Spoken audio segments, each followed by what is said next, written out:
Hi, my name is Jason Sulliman, and I wanted to share some insight and resources on intonation. Specifically, I wanted to talk about pure harmonic intonation or just intonation. As a wind instrumentalist and one that plays in an ensemble a lot of the time, pure harmonic intonation is of crucial importance, and I don't think it has negative transfer effects to people who also want to develop clarity and consistency and great intonation in, for example, equal temperament. But pure harmonic intonation is where you make essentially little tiny adjustments to line up all of the different notes to correspond with the naturally occurring overtone series. You can Google pure harmonic or just intonation and find a number of resources that have all that information out there for you. I just want to talk about some of the practice methodology that I use to try to play better in tune with sections. There are several factors to consider. I don't want to get too deep into any of them individually, but we know that frequency is obviously a big deal. You have to play the correct frequency.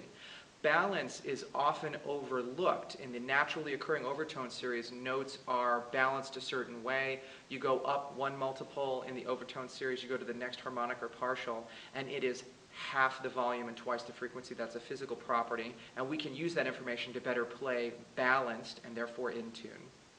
Timbre is also a concern. You can play out of tone. I'm not going to get too much in timbre on this video. This one's going to pretty much center around frequency and around balance. Another two factors to consider: intonation is relative to the ensemble that we're playing in, and intonation is variable. There's no such thing as an ensemble that plays perfectly in tune all the time. Pitch is going to change, and there's a number of factors that can bring upon that change. Fatigue can bring upon that change. Everything from chops to even string players that have arm muscles, they get tired and actually arms can creep in a little bit and pitch can actually go sharp that way. We all have our tendencies, and our tendencies are to go sharp or to go flat, what have you. It could be the extremes of the register, extremes of volume. The point is that it's not going to be the same every time. And so we need to come up with a way to adapt to that change. Most people like to use a tuner, and I disagree with this method. A tuner is a device that provides a visual stimulus. It provides a light. It lets you know if it's sharp or it's flat, red lights and green lights, usually. And it's a visual stimulus that is supposed to give you the information on how to better track your task that requires aural perception. You have to be able to hear whether or not you're playing in tune with the people around you or not, whether or not you're creeping sharp or creeping flat. So to use a visual stimulus for an aural tracking task doesn't really make any sense. Okay, well, it seems that a lot of people have started to use drones and some kind of external source of stimuli to match, and I think that that's wonderful. But once again, for those of you that saw my timing video, and I talked about how with metronomes, if you provide all of the information, so to speak, then you can become reliant upon that like it's a crutch. So people have been contacting me and asking me, Jason, do you have any research that can support this methodology? Where are you getting your information from?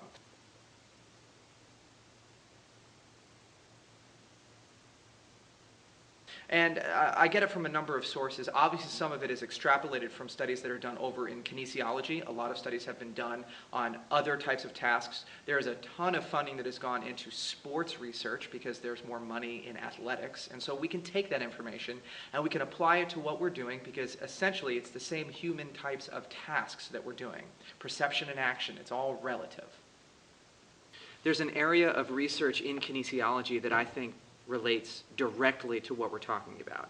And it's the abbreviation is called KR, knowledge of results. When you do something and then you get feedback to let you know how you did, I think we can take that information and we can apply it to things like playing in time, playing in tune, even playing in tone to some extent. Here's an interesting study. In 1990, Weinstein and Schmidt did an experiment where they had two groups that were trying to learn a task. One group received 100% KR. That means that they had knowledge of results 100% of the time. And another group had KR 50% of the time. And as it showed, learning was clearly favored for the 50% KR group. The effects of relative frequency appear to be clearer if the method used for reducing the presentations of KR is a fading procedure. Fading KR is when you start with a lot of feedback right away. For example, let's say you're practicing with a drone for a year or two. Great. But then over time, we want to wean ourselves off of this external source of stimuli. According to this hypothesis, too much Kr in acquisition is detrimental if the goal is to be able to produce the movement without Kr later.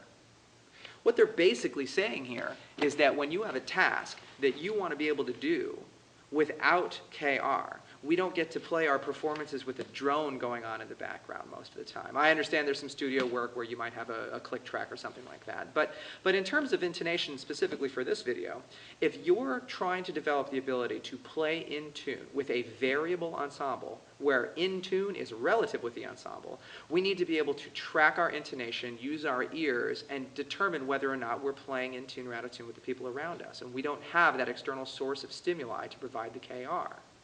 Well, if that's the case, what that means is that we need to develop practice methodology that starts from, maybe having all of the feedback present at first, but slowly weaning ourselves off of it so we don't become reliant on the crutch of the external source of stimuli.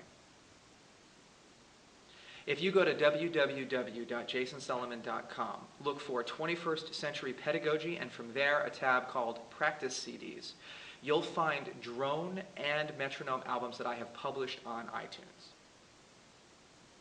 What I did for the drone albums is I made a complex waveform using almost 100 partials, but I balanced them perfectly according to the physical properties of the overtone series, so it creates a very rich and very complex, full-bodied sound. I made it such so that you can use it on a large amplified speaker or a set of headphones, and you're going to get a very high quality sound. You can use it in a large ensemble room with a full ensemble. You can use it by yourself in a practice room with a small speaker or a set of headphones.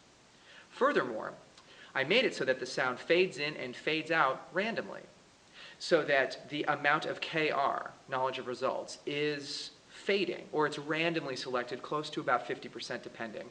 Beginning, intermediate, and advanced all have different ratios, and you can read about that on the website. I got all the information up there. But basically what we want to do is we want to play when the drone is there, just envelop ourselves into that sound, blend and match with that sound, and then when that sound goes away, we need to continue playing with the same reference of pitch that we have to develop a little more internally. We're essentially just trying to beef up our endurance of our audio sketch pad, if you will, in our head that kind of remembers where the center of pitch was. When the drone comes back, it's an opportunity for us to check in and see how far we've drifted. Over time, the drifting becomes less and less. Not because I think we're exercising some kind of intonation muscle in our brain, but instead we're just training a habit of having more perception allocated towards intonation. And over time that leads to better habits, and it leads to us playing more and more in tune. I'd like to demonstrate for you now. All right, so what I have here is my laptop, which has the tracks from the drone album, and it's hooked up into this large speaker. And I wanted to show you just what it sounds like with a large speaker.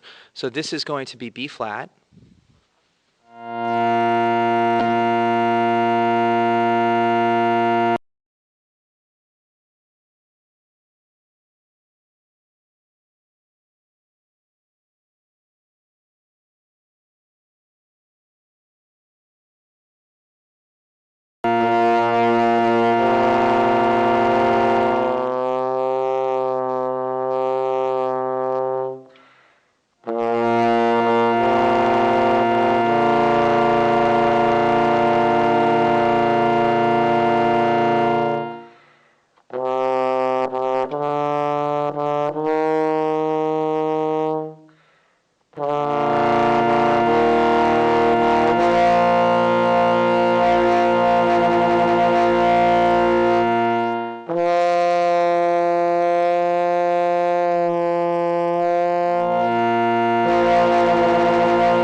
But what I did was I provided over 5 octaves of chromatic tone, so you can use low pitches or high pitches. You ever played in an ensemble with a trumpet player that's kind of leading it, and you've got to kind of adjust up to them because they can't really adjust the pitch of their triple A? Yeah, sometimes that happens, so you can practice that. I love how having this type of warm, dark, well-balanced sound in a big room, in a big space, playing on a big speaker can kind of envelop me and surround me like a big, warm, fuzzy blanket. So if this is something you're interested in checking out, again, go to www.jasonsulliman.com, look for 21st Century Pedagogy, and from there look for practice CDs. Additionally, if you go to www.jasonsulliman.com, you look for 21st Century Pedagogy, and then from there you can look for either individual practice techniques or ensemble practice techniques. I did put up a reference sheet for intonation and balance. Basically a one-page sheet where I reviewed what information is out there in terms of how much pitch adjustment needs to happen for frequency for, to tune the third or the minor seventh. And there are there are multiple opinions on that, so I listed as much as I could on the sheet. But also just a reminder that, there is, if you will, a balance that we need where the root needs to be more present, and then obviously the fifth would be the next, and then the third, et cetera, et cetera. Read the sheet, find out a lot of great information, and try using it with your family and friends and coworkers. I hope it's helpful to you. Thanks so much for watching, and happy practicing.